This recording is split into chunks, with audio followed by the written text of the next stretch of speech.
And a young athlete from Atlanta becomes a gang boss, lured in by the propagation of gang life from Hollywood and the music industry. He then becomes a pastor through the power of forgiveness. They have been married for 14 years now and have 5 beautiful children.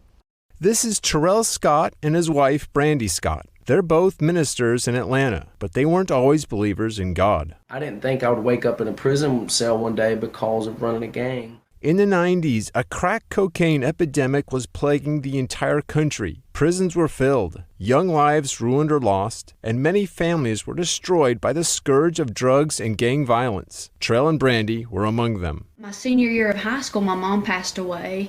And when she passed away, it really just sent me over the edge with my drug use. So when I was younger, I started making bad decisions and got to running with the wrong crowd. But there was a part of me that wanted the power and the control that came through gang life. He started substance abuse after a neck injury during sports. Influenced by his social environment and driven by his ambition to always be the best, Terrell, a gifted athlete, eventually formed a gang of his own. We were listening to gangster rap and watching movies like Al Capone and things like that. So the glamour of it looked good. And listening to Tupac and Biggie and a lot of these rappers that promoted violence, drug use, and a number of other things, it really captivated my mind and pulled me in. Terrell and his friends began running drugs and pulling armed robberies on other dealers, and Brandi was one of his victims.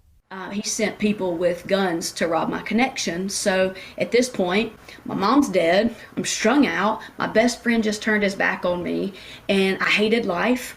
I felt no reason to live. Fortunately, Brandi had turned her own life around through faith, overcoming addiction, and realizing forgiveness was the key to being forgiven. When my heart was changed and I truly forgave this man, I found out he went to prison for trafficking cocaine. Terrell's downward trajectory hit a dead end at the age of 21. He went from attending college on a full scholarship straight to prison for cocaine trafficking. Halfway through my prison sentence, I'm recruiting and running a gang. I am not thinking about transformation, change, or turning around.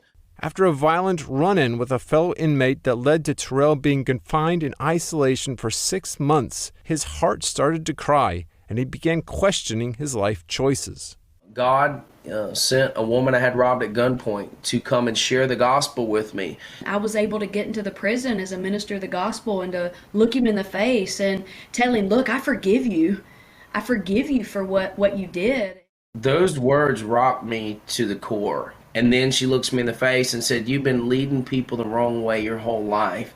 Now it's time to lead people the right way. And I started ministering right there in prison. I started investing in men, encouraging them, telling them the truth, telling them, to get out of the streets and drugs and all the things that I was doing that was destroying life. I turned my back on. Terrell was released early for good behavior and wound up marrying Brandi. They run a ministry together and give back on the same streets where he used to run drugs in. I met him actually 10 years ago. Jared Potts, a former extreme drug addict of 14 years, was one of the young men Terrell has helped. I reached out to him and was like, hey, I'm going to die if I don't get some help. Here I am, 5 years. Yeah, I've been clean 5 years now.